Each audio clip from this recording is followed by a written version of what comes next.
ABN Maharashtra में आपका खैर मकदम। मैं हूं मुनीर आरिफ खान। नाजरीन, औरंगाबाद लोकसभा सीट पर इस मरतबा पचरंगी मुकाबला होने जा रहा है।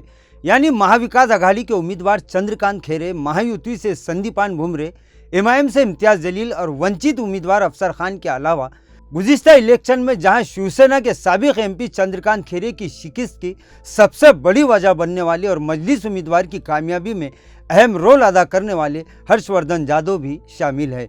नाज़रीन, गुज़िश्ता इलेक्शन में औरंगाबाद ज़िला के मुसलमानों ने एकतरफा वोटिंग करते हुए मजलिस के उम्मीदवार के हक में रायदही की थी और मजलिस उम्मीदवार इम्तियाज जलील को मिलने वाले मुस्लिम वोटों की तादाद लगभग 2 से 2.25 लाख थी। प्रकाश अंबेडकर की वंचित बहुजन आघाड़ी से सियासी इत्तेहाद की बदौलत दलित समाज के तकरीबन 1.5 लाख के करीब वोट मुत्तहिदा तौर पर इम्तियाज जलील को मिले थे और इम्तियाज जलील 3,90,000 वोट तक पहुंचने में कामयाब हुए थे। वहीं चंद्रकांत खैरे इम्तियाज जलील से महज 5,000 वोटों से शिकस्त खा गए थे। इसमें खास बात यह थी कि इस वक्त आज़ाद उम्मीदवार हर्षवर्धन जाधव ने औरंगाबाद ज़िला में चौंकाने वाला सियासी माहौल पैदा कर दिया था और उन्होंने 2,83,000 वोट हासिल करके जहां चंद्रकांत खैरे की उम्मीदों पर पानी फेर दिया था, वहीं इम्तियाज जलील को पार्लियामेंट पहुंचाने में हर्षवर्धन जाधव ने अहम रोल अदा किया था। क्योंकि अगर इस वक्त हर्षवर्धन जाधव 2,83,000 वोटों की बजाय अगर 2,78,000 वोट हासिल करते और उनको मिलने वाले 5,000 वोट अगर चंद्रकांत खैरे के खाते में चले जाते तो शायद इस वक्त औरंगाबाद ज़िला का सियासी माहौल कुछ और होता। बहरहाल इस बार फिर एक मरतबा हर्षवर्धन जाधव तमाम उम्मीदवारों की तवज्जो का मरकज़ बने हुए हैं।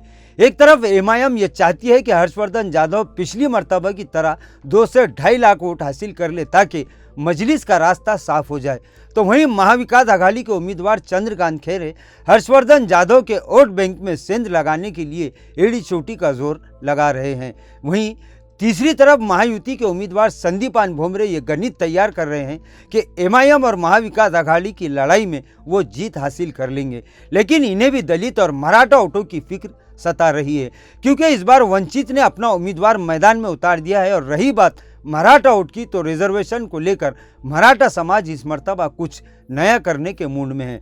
कुल मिलाकर फिर एक मरतबा हर्षवर्धन जाधव औरंगाबाद लोकसभा सीट में हार और जीत की सबसे बड़ी वजह बन सकते हैं, ऐसा सियासी जानकारों का कहना है। लेकिन वहीं अवाम इस मरतबा खुलकर ये बताने से बच रहे हैं कि इस बार अवाम किसकी सियासी किस्मत चमकाएंगे। मजलिस उम्मीदवार इम्तियाज जलील तो 4 लाख वोटों की सबकत से जीत हासिल करने का बड़ा दावा कर चुके हैं, तो वहीं संदीपान भुमरे कह रहे हैं कि वो 3 लाख से ज़्यादा वोटों से जीत हासिल करेंगे। जबकि इस मरतबा महाविकास आघाड़ी के उम्मीदवार चंद्रकांत खैरे हर हाल में मुस्लिम वोट हासिल करने की कोशिश कर रहे हैं। अब देखना यह है कि क्या हर्षवर्धन जाधव अपनी पिछली सियासी ताकत को इस बार भी बरकरार रख पाएंगे या फिर इस मरतबा इन्हें अवाम नज़रअंदाज कर देंगे। क्योंकि चाहे मजलिस उम्मीदवार हो या फिर महाविकास आघाड़ी और महायुति के उम्मीदवार, सब यही चाहते हैं कि हर्षवर्धन जाधव के वोट बैंक को कम किया जाए, जबकि सिर्फ मजलिस ही यही चाहती है कि हर्षवर्धन जाधव ज़्यादा से ज़्यादा वोट हासिल करे ताकि इसका रास्ता साफ हो जाए। लेकिन अब ये तो 13 मई को ही वाज़ेह होगा कि आज़ाद उम्मीदवार हर्षवर्धन जाधव किस उम्मीदवार की सियासी उम्मीद को पूरा करते हैं। यानी नाजरीन, कुल मिलाकर औरंगाबाद लोकसभा सीट का माहौल आज की तारीख में ये बना हुआ है कि हर पार्टी और हर उम्मीदवार यही चाहता है कि हर समाज के वोट तकसीम हो और हर उम्मीदवार इसी खुशफहमी में है और इसी भरम में है कि जो भी वोट तकसीम हो रहे हैं उसका फ़ायदा उससे हासिल होगा। लेकिन इस मौके पर तो यही शेर शायद पूरी तरह से फिट होता है कि दिल के बहलाने को गालिब ये ख्याल अच्छा है। नाज़रीन, आज के लिए बस इतना ही। कल फिर मुलाकात होगी कुछ नई खबरों के साथ। तब तक के लिए मैं मुनीर आरिफ खान आपसे इजाज़त चाहता हूँ। अल्लाह हाफिज़।